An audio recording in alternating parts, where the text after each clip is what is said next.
queridos, damos muchas gracias a Dios de poder estar. Y yo pensaba en el tesoro de la comunión, este milagro maravilloso de Dios que es la iglesia. Un pueblo ganado por el Señor. Somos el fruto de la aflicción de su alma y la mayoría no somos parientes, tampoco somos amigos, pero somos hermanos y pareciera que nos conocemos de toda la vida. Y esto es algo maravilloso y con los que los conocemos nos volvemos a ver y nos alegramos tanto y estamos pasando unos tiempos tan lindos que realmente le damos muchas gracias a Dios que lo hizo posible. Bueno, mis queridos, el tema que me han dejado los hermanos es el tema de la disciplina en la casa de Dios. Todos aquellos que tienen el apunte, tienen el cuadernillo, ahí encontrarán el apunte, como el resto de los hermanos que también hicieron apuntes. Por lo tanto, yo lo voy a repasar muy brevemente el apunte por encima porque ustedes después lo pueden leer y me interesaría en los minutos que me quedan hablar de lo que no está en el apunte. Si hablamos de disciplina de Dios, pensamos en Hebreos 12, es el capítulo base, tendríamos que leer Hebreos 12. Pero hermanos, todos ustedes son siervos de Dios, sirven al Señor en distintos lugares, ancianos, pastores, colaboradores. No estaríamos haciendo otra cosa que decir lo que ya sabemos. Hebreos 12, la disciplina, Dios castiga a todo aquel que recibe por hijo y encontramos, dice rápidamente en el apunte, que pareciera haber dos tipos de disciplina, una que es formativa, que dura toda la vida. A través de distintas situaciones, Dios va moldeando nuestra vida, es una corrección. A veces cuando pensamos en disciplina, pensamos en el palazo en la nuca. La tenemos que desterrar porque el tema es mucho más amplio y mucho menos cruento. Entonces, la disciplina formativa, algo que Dios lo maneja en nuestra vida, Él nos va formando para que participemos de su santidad. La otra disciplina es la correctiva, no dura toda la vida, es puntual, tiene un tiempo y normalmente termina con el arrepentimiento de aquel que fue disciplinado. En una ocasión hablaba con un hermano que estaba en disciplina, me dijo, ¿hasta cuándo voy a estar en disciplina? Hasta cuando vos quieras, cuando vos te arrepientas de corazón la terminamos. Listo, el final lo pones vos. Eso tiene que ver con nosotros. La disciplina busca como finalidad el arrepentimiento y la restauración, en la mayoría de los casos cuando es posible. Si ustedes siguen hacia abajo van a encontrar que van pasando distintas herramientas. Pareciera un botiquín de primeros auxilios grande. Tiene 4 cosas. La primera es la exhortación. A veces cuando dicen nos exhortaron significa nos garrotearon, nos dieron como en bolsa. No. La palabra exhortación es una palabra hermosa, tiene que ver con el ministerio del Espíritu Santo, de ponerse al lado ¿se acuerdan? ¿Qué les voy a decir que ustedes no sepan? Y es la conversación a tiempo, animando al hermano o a la hermana a que haga lo bueno o que deje de hacer lo malo. Todo esto es medicina preventiva. Y por eso digo que lo del garrote que se hizo tan famoso en estos días, hay mucho por hacer antes y cuando lo hacemos muchas veces no hay que llegar a mayores. Una charla a tiempo, una palabra bien puesta y ahí aparece la palabra amonestar. ¿Qué significa poner en mente? Traerle el tema, ponerlo en mente, una buena charla, tenemos que hablar, los pastores tenemos que hablar y después seguir hablando, obviamente a la par que vamos orando, no cansarnos de hablar con los hermanos, como hacemos con nuestros hijos, hablamos. Y a veces corregimos, pero la mayoría del tiempo hablamos, no nos cansemos de hacerlo. La amonestación, poner en mente. Dijo el Señor, una cosa tengo que decirte, di maestro, ¿para qué? Se le vino el techo encima, listo. Una cosita, hablamos de esto, medicina preventiva, salud para los huesos, una palabra dicha a tiempo, manzana de oro con figura de plata es la palabra dicha como conviene, hermano, es un arte, el tema de la palabra es un arte, manzana de oro con figura de plata, dicha como conviene, tiempo y forma, las dos cosas. ¿Qué sigue? Bueno, sigue la reprensión, le dice Pablo a Tito, repréndelos duramente para que sean sanos en la fe. Y bueno, a veces hay que echarle mano, vamos subiendo en el botiquín, ¿no? No fue con la exhortación, no fue con la amonestación, a veces una reprensión, ahí sí iba una cepilladita de tapa, y como la mamá, ¿no? Nos pegaba. Mi generación cobramos todo. Mi mamá te acomodaba los chakras, como dicen ahora, enseguida. Con la alpargata te daba, y quedábamos bien. Estoy pasando por las cosas que ustedes saben, ahora después lloramos un rato al final. Una reprensión, dice el Señor: si tu hermano pecare contra ti, ve y estando tú y él solos, repréndele. Si te escuchare, ganaste a tu hermano. A ver, una palabra más fuerte. Y bueno, también está la posibilidad de la reprensión pública. Dice: a los que persisten en pecado, repréndelos delante de todos. Yo personalmente esto nunca lo vi, más que en la Escritura, cuando Pablo reprendió a Pedro, porque lo que estaba haciendo era de condenar. ¿Se acuerdan del pasaje? Son cosas muy serias. Yo nunca lo vi hacer en la asamblea que diga: fulano, terminala, porque la próxima vez hablamos de otra manera, delante de todo. Se va a poner rojo como papel de cohete. Pero un poco de vergüenza a tiempo de cuántos males nos hubiese salvado. Díganle a Arquipo que cumpla el ministerio que recibió del Señor. Lo prendió fuego. Arquipo se enteraron todos. Pero Arquipo no se olvidó más.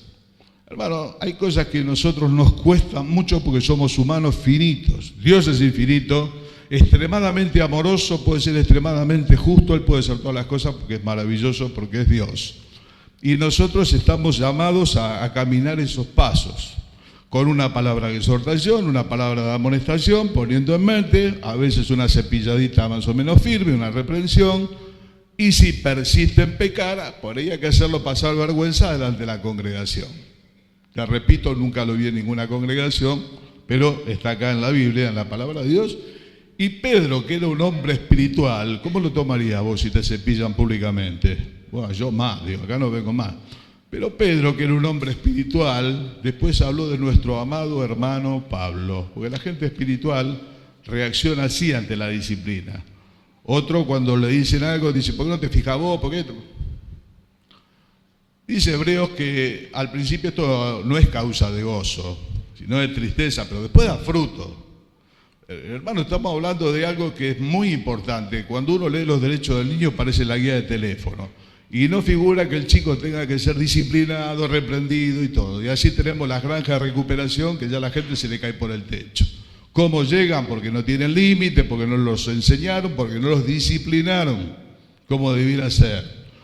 Entonces esta herramienta también es muy útil y es muestra del amor de Dios por su pueblo. A veces tenemos idea de que esto sos malo. Como diciendo: papá me retó, es malo. El pastor me dijo, es malo. Pero entendamos también que venimos de un proceso de péndulo, que significa que antes estábamos acá y ahora estamos acá. Antes te ponían en disciplina por escuchar un partido de fútbol en la radio, o el día que entró la guitarra. Bueno, pues los hermanos lo han hecho en el temor de Dios, pero se han disciplinado cosas que hoy la vemos y decimos: me parece que no era para tanto.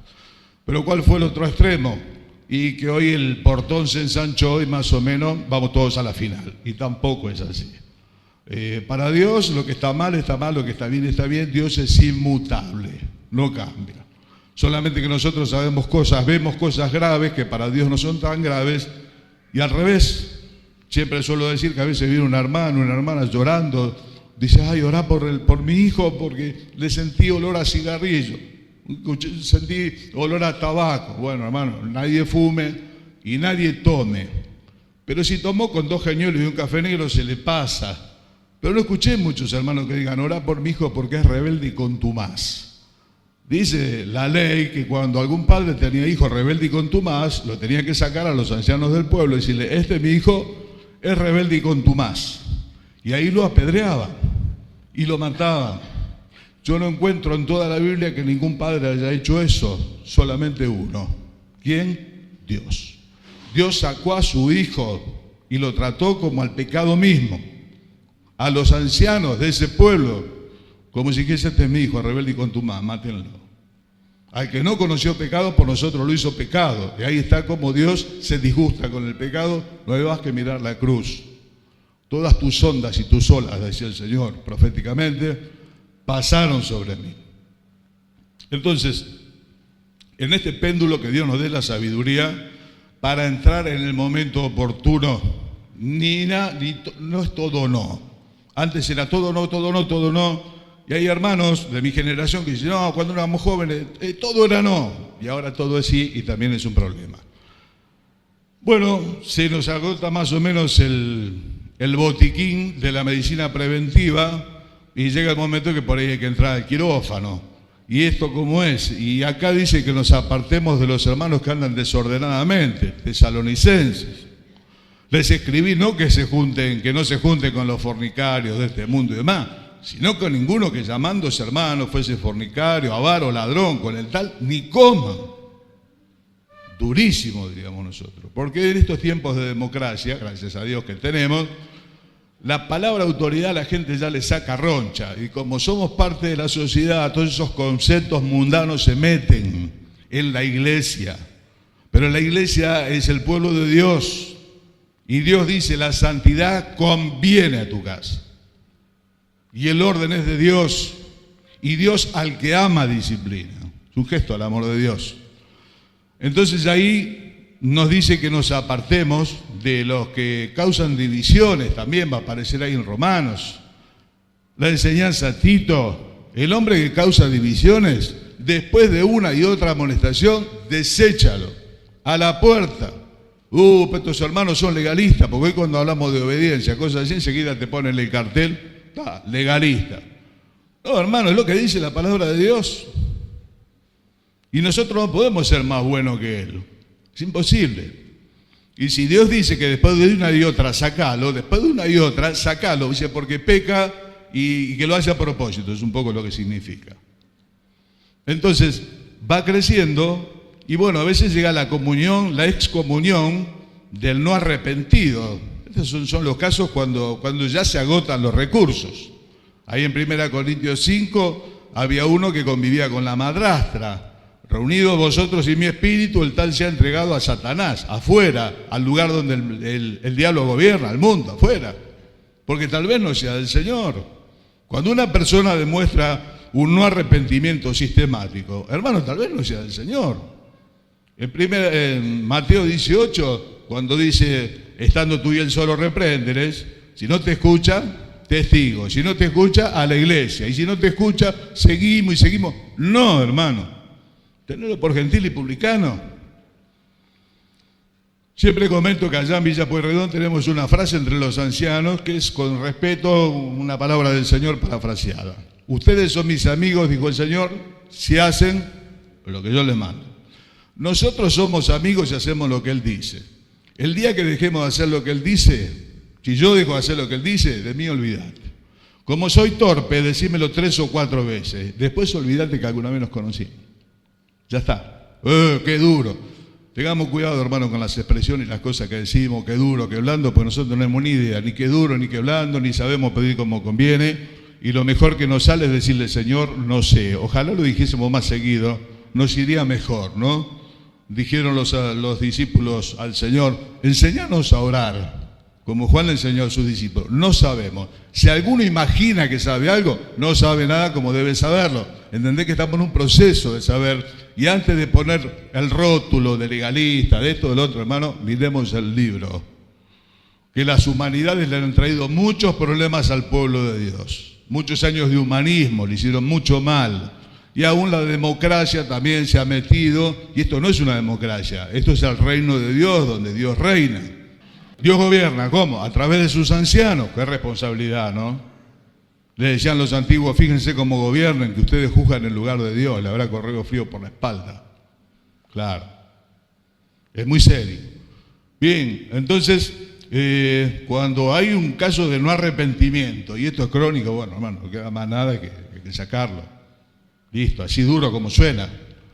Pero si no, va a traer problemas. Algo para pensar, terminamos la nota. Se disciplinó con muerte la mentira de Ananías y Zafira, ¿se acuerdan? Primero uno, entró el otro, listo, entró la mujer, afuera los muchachos que sacaron a tu marido, te sacan a vos también. Y en 1 Corintios 11:30 dice, algunos están enfermos, otros debilitados y otros duermen. ¿Por qué? Por tomar la cena del Señor indignamente. ¿Qué significa tomar la cena del Señor indignamente? Y bueno, que esta semana no anduve muy bien. Hermano, si no anduviste muy bien, todos sabemos lo que hay que hacer, ¿no? Tenemos que examinarnos, tomar del pan y de la copa. No hay que dejar el símbolo, hay que examinarse, reparar y listo. No se refiere a la dignidad personal. Si fuese por la dignidad personal, desde los mayores tendríamos que empezar a salir por la puerta de a uno. Digo los mayores porque ya somos más conscientes de la maldad que hay en nosotros. No, el Señor nos ha dado la posibilidad de sentarnos a la mesa, mendigos como somos, fuimos rescatados y hoy nos sentamos a la mesa. No tiene que ver con la dignidad personal. Tomar la cena del Señor indignamente significa no tomarla de acuerdo al carácter de ese encuentro, que es un encuentro de comunión, que es un encuentro de amor, donde decimos que somos uno en el Señor. Hermano, usted como yo hemos estado en infinidad de situaciones, terribles líos de iglesia. Terminó la discusión, se terminaron de acomodar los cuadros. Bueno, vamos a tomar la cena. Ni se te ocurra, mijo, andate a tu casa. Va a tomar la cena así. Ahí está el matrimonio, cuando tira el último plato, se pone la Biblia abajo del brazo, se acomoda la corbata, vamos a la cena. Ni se te ocurra, mijo, ni se te ocurra. No puedo tomar la cena del Señor si estoy peleado con vos, si tengo esa cosa que me da vuelta acá, cuando lo veo se me revuelve todo y me acuerdo. Así no, eso es no tomarlo dignamente, de acuerdo al carácter del encuentro. Un encuentro de amor, de comunión, de redimido, de rescatado. No tiene que ver con la dignidad personal. El Señor nos ha hecho dignos por la sangre. Tiene que ver con el carácter. Bien, mis queridos, vamos a ir luchando con el reloj. Eso es lo que está en el apunte. Vamos con lo que no está en el apunte. Y el título de la segunda parte del mensaje es: ¿quién le pone el cascabel al gato? ¿O quién le pone la cola al chancho? No sé qué se juegan. Las provincias como son todas distintas, ¿viste? ¿Qué se te va a ponerle el cascabel al gato? ¿Quién se va a hacer cargo de los ancianos? Ya lo sabemos, todos somos ancianos, colaboradores, que es una falta de respeto que te lo explique. Pero te decía, venimos de un extremo de no, hoy tenemos un extremo de sí. Y la pregunta es: ¿por qué nos cuesta tanto tomar estas herramientas que son de Dios para el orden de la casa de Dios, el buen funcionamiento y el buen testimonio? Cuesta. No se disciplina en muchos casos. Cuando pensamos en disciplina, pensamos en cosas de ribete sexual, más que nada. Pero les decía recién, con muerte se penalizó la mentira y los pecados contra la comunión. Son muy serios los pecados contra el pueblo de Dios. En otro contexto dice el Señor: el que destruyere el templo de Dios, Dios le destruirá a él. Nosotros lamentablemente vivimos dos divisiones en la historia de nuestra iglesia. Y hubo disciplina de Dios y fue muy fuerte. Debilitados y muertos. Lo cual a mí me hizo temblar. Porque cuando vamos a la casa del luto y miramos, el que vive lo pone en su corazón. Y cuando hay disciplina de Dios, en los que quedamos, lo ponemos en el corazón. Cuando cayó Ananías y Zafira, dice el texto, y toda la iglesia se llenó de temor. Abuela, que va en serio. Claro que va en serio. Con Dios no se juega. Dios es santo. Ya sabemos lo que opina del pecado. Y bueno, y a veces la disciplina Dios la ejerce directamente. Pero a veces Dios la ejerce a través de sus ancianos, de sus siervos. Y nosotros lo tenemos que hacer. Pero nos cuesta mucho. Mira, yo encontré alguna razón que te quiero compartir en estos minutos. ¿Por qué es que no lo hacemos? Muchas veces es por miedo. No tomamos la decisión, a veces siquiera decirle algo a alguien, porque sabemos cómo se va a poner. Pablo le decía a los Gálatas: me he hecho vuestro enemigo por deciros la verdad. Le dijo la verdad y se ganó una cantidad de enemigos. Hermano anciano, hermano pastor, hermano colaborador, si vos estás acá esperando ganar amigos, olvídate, ponete un kiosco, esto no es para ganar amigos. Yo en los 30 y pico de años de fe me gané esos enemigos que no tuve en el mundo. Yo no soy enemigo de ellos, pero me han tenido por enemigo y me han insultado. ¿Cómo puede ser? Y lógico, porque cuando vos te empezás a hacer este tipo de cosas, empezás a perder amistades. Todos los días perdés uno. A que si estabas acá esperando ganar amigos, olvídate, cambiá de rubro. Steve Jobs decía: si usted le quiere caer bien a todo el mundo, venda helados, no sea líder. O de ese lado te llaman todo, uno de frutilla, uno de chocolate. Pero acá, por eso no se hace. Por miedo. ¿Por qué? Por miedo a que se vaya.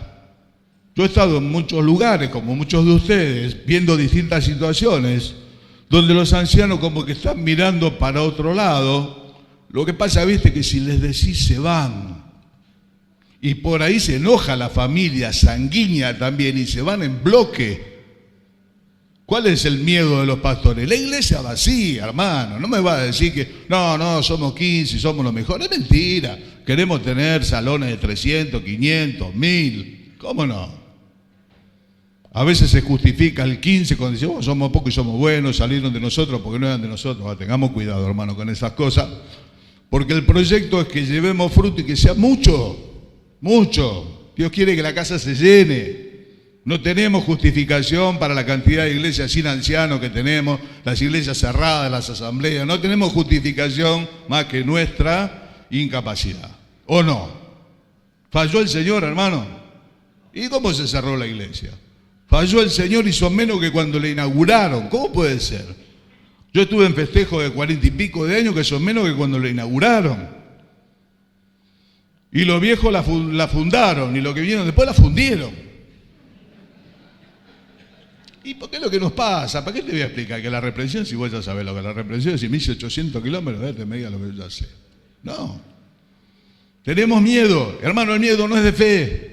Cuando hay una situación de disciplina, Dios nos está poniendo a prueba a nosotros, los ancianos, como diciendo, a ver, ¿qué vas a hacer con esto? Yo lo puedo disciplinar yo, no lo voy a hacer, lo tenés que hacer vos. ¿Qué vas a hacer? Y nos está tomando examen a nosotros. Le decía el Señor a uno de sus profetas, no me quiero equivocar, estoy entre Elías y Jeremías, pero bueno, el Alzheimer va avanzando. Le dijo que hiciese la tarea, no sea que te quebrante delante de ellos. Y Dios está esperando que yo lo haga, yo estoy orando que Dios obre, yo te estoy esperando a vos, tenés que poner la cara, tengo miedo que me quede la iglesia vacía, porque antes cuando decían todo que no, dice las iglesias quedaron vacías por incapacidad y por pecado, hermano, no por la palabra de Dios. No le podemos echar la culpa a la palabra de Dios. Ha habido inconsistencia, ha habido muchas situaciones por las que las iglesias se quedaron vacías. No es porque se dijo que no cuando Dios dice que no, o se dijo que sí cuando Dios dice que sí. Son excusas. No se disciplina por miedo. ¿Por qué? Porque se van a ir. Y perdemos 4, perdemos 6, perdemos la familia. Hermano, no es de fe. Le dijo el Señor a los suyos, si acaso querían irse ellos también. Porque en la medida que el Señor empezó a levantarle el discurso, dice el texto, y muchos ya no seguían con él. Y en un momento aquellos íntimos que estaban también complicados viendo la situación, le dijo, si quieren ustedes también vayan. Y ellos dijeron, no, Señor, la palabra memorable de Pedro, ¿a quién iremos? Solamente tú tienes palabras de vida eterna. Hermano, si hay un liderazgo de Dios, si hay un pastor de Dios, Dios está con ese hombre. Le hicieron a Josué, como obedecimos a Moisés, te vamos a obedecer a vos. ¿Cómo termina el texto? Solamente que Jehová tu Dios esté contigo. Tiene que ser notorio, hermano, que Jehová tu Dios está con vos. Decía David, es el que sujeta al pueblo debajo de mí. ¿Quién? Dios. Con la autoridad del siervo de Dios. Hoy preguntaban dónde estaba el problema, si en las ovejas, en los ancianos. Hay cosas que son de las ovejas y hay cosas que son de los ancianos, hermano. La crisis de nuestras iglesias tiene que ver con los ancianos. Y ancianos que no son ancianos, personas que las pusieron, que heredaron, un montón de situaciones. Él mismo constituyó, y si el Señor constituye, está con ese hombre. Y en los momentos de crisis lo respalda. Y le sostiene el pueblo. ¿Cómo le va a pedir algo que no lo va a sostener? Pero tengo miedo que la iglesia me quede vacía. ¿Nunca tuviste miedo que la iglesia te quede vacía? Es la pesadilla de los pastores. Por miedo, por falta de autoridad no se disciplina. No por falta de autoridad de Dios, porque si Él constituyó ya el solo hecho de ser anciano, por esa misma razón, ya necesita y lleva el respeto de la congregación, porque es anciano de la iglesia. Ahí está Pablo en una de sus tantas argumentaciones delante del sacerdote que no estaba con ropa de sacerdote y tuvo una expresión que le dijo: Dios te va a golpear a vos, pared blanqueada. Y le dijeron: al sumo sacerdote de Dios injuria. Dijo: perdón, no sabía que era el sumo sacerdote, porque la ley dice: no maldecirás a un príncipe de tu pueblo. O sea, ya con la sola ropa, suficiente. Pero hermano, la falta de autoridad no tiene que ver con lo que el Señor ha hecho. Tiene que ver con nuestra propia vida muchas veces. Dice que es necesario que sea irreprensible. Bueno, yo soy marido de una sola mujer, me dijo una vez un pastor. Por lo menos una pegué. No, nene, renunciá, andate. Estamos llenos de excusas los pastores, por eso así nos va. Querido, llená la medida, tomate el barco. Es un problema. Vivimos pidiendo perdón a cada rato. No con soberbia, con autoridad de Dios. No dice perfecto, dice irreprensible. Irreprensible significa sin reproche manifiesto, en contra. Que cualquiera nos haga callar la boca. A veces nos falta autoridad en la vida personal. ¿Qué le voy a decir a la iglesia que llegue temprano si yo no llego? ¿Qué le voy a decir que venga a orarlo la semana si yo no vengo? ¿Qué le voy a decir que evangelice si nunca jamás a mí, pastor, me vieron ganar a uno para Cristo? ¿De qué evangelización habla? No hable más de evangelización. Si no ganaste personas para Cristo, vos personalmente y yo personalmente, estamos rengos para hablar de evangelización. Esa es nuestra autoridad a millones de años luz. Millones de años luz. Dijo el Señor a los suyos: ¿quién de ustedes me redarguye de pecado? El Señor dijo eso. Solamente Él lo puede decir, a nosotros cualquiera.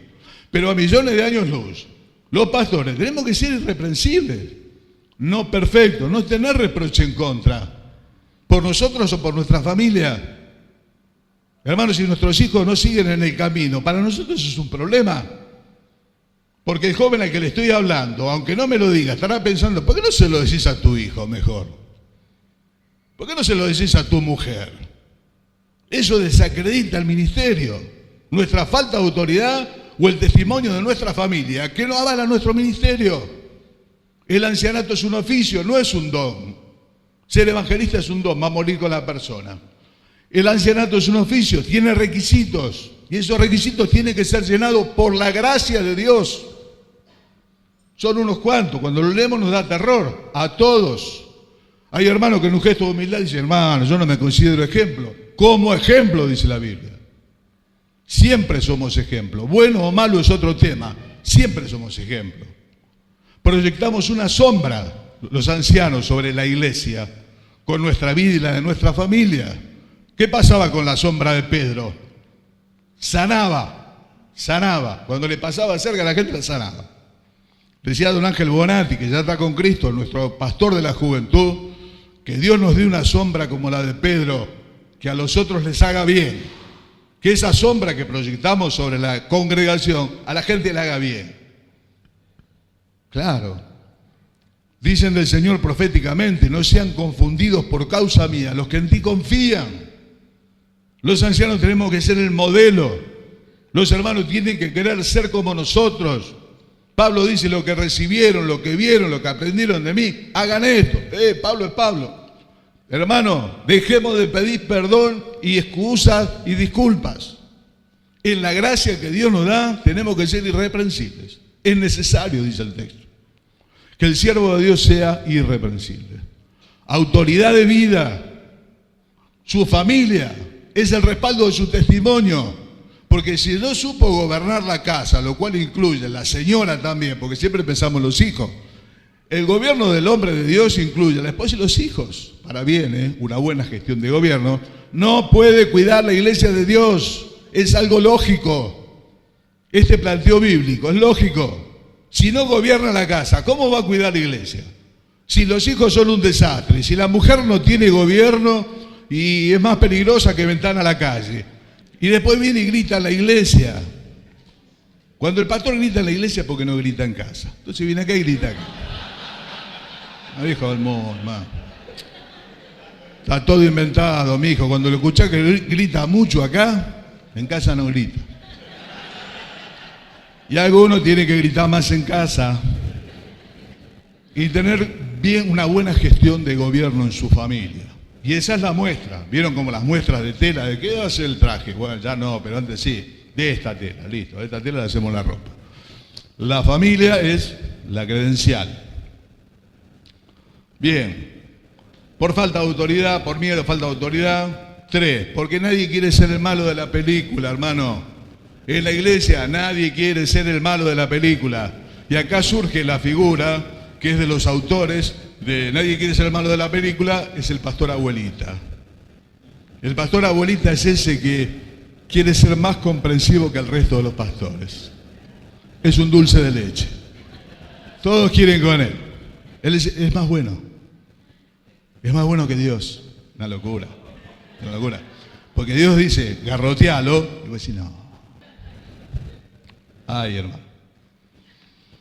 Dios le dijo a Saúl, en un momento, Saúl, Amalek, garrotealo.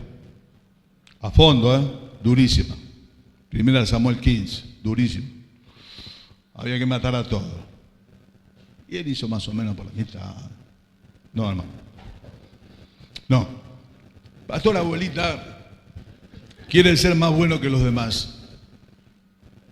Y eso es pecado. Está mal. No se puede. Hermano, lo digo con todo respeto. Nosotros nos llenamos la boca hablando de Pablo.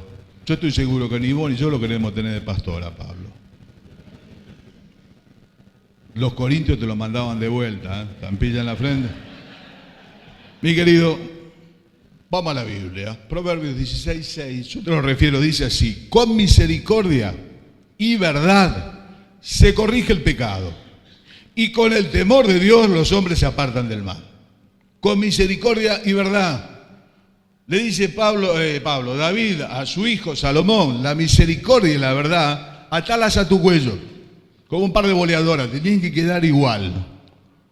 A veces tenemos una leve tendencia izquierdosa, algunos más a la verdad, otros más a la misericordia. No, misericordia y verdad en iguales proporciones, una taza de cada cosa para que te salga bien la torta, si no te sale mal. Dice Pablo ahí en Romanos: ustedes están llenos de todo conocimiento y de amor. ¿Para qué? Para amonestarse los unos a los otros. Y cuando vamos a tener que ejercer la disciplina, y hermano, alguno tiene que ser el malo de la película. Todos queremos ser buenos. El pastor abuelita es un problema. Porque el pibe cuando se manda a cualquier macana busca la ciudad de refugio, la pollera de la abuela se mete ahí. Entonces, los hermanos saben, cuando hay problemas, saben quién es la ciudad de refugio. No, hermano, hay que fajarlo.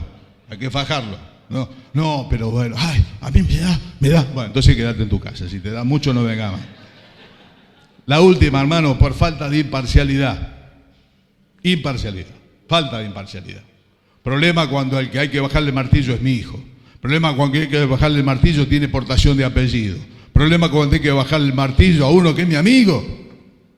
Hay que bajarle el martillo al que me ofrenda. Abuela, yo conocí un caso de eso, misionero, gigante, anciano de la iglesia, y tenía una ovejita díscola, pero lo bien que ofrendaba la ovejita díscola. Y tenía como un permiso. Tenía la soga un poco más larga que los demás. No, hermano. No. Este tipo de cosas en el juicio es pecado. Hacer acepción de personas en el juicio es pecado. Está mal. A todos por igual.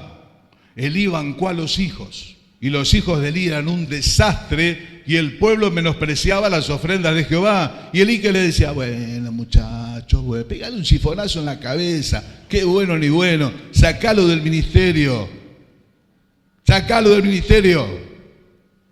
Tengo 2 hijos varones. ¿Saben cómo me pesa? Desde que eran chicos. Chicos, caminen derecho, porque ustedes van a cobrar el doble. Aparte lo mira toda la congregación y no vamos a poder hacer diferencia con ustedes porque es pecado. El amiguismo en las iglesias, desastre. La sangre, es mi familia. Le dijeron a la señora: afuera está tu madre y tus hermanos. ¿Quiénes son? Mi madre y mis hermanos. Los que oyen y hacen. Listo. Termino con una cita, un solo pasaje.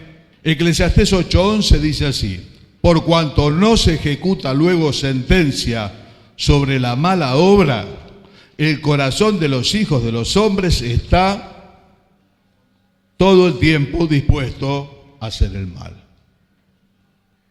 Hermano, cuando no se ejecuta sentencia sobre la obra mala, el corazón de los hombres está todo el tiempo dispuesto al mal. ¿Cuál es la característica del libro de Jueces?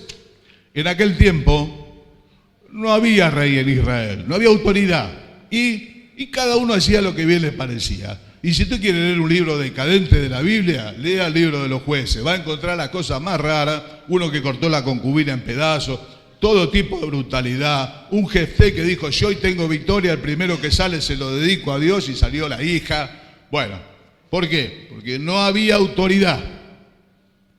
Y no hay autoridad sino de parte de Dios. Romanos 13. Pensamos, hermano, todos sabemos que es una reprensión, una amonestación. Hagamos lo que tengamos que hacer. Y si es mi hijo, también. Y si es el que me ofrenda, tendré que achicar el presupuesto. Comprá la verdad y no la vendas. De eso se trata. Claro, hermano, claro, pero una vez lo dijo un pastor americano, si yo hago lo que tengo que hacer, ¿quién va a pagar el colegio de mis hijos, la camioneta, todo lo demás? Por eso, dentro de todo, es bueno que los pastores, en la mayoría de los casos, tengamos alguna cosita para hacer con nuestras manos, para nosotros y los que están con nosotros. Eso es parte de nuestra autoridad. Pablo lo hacía.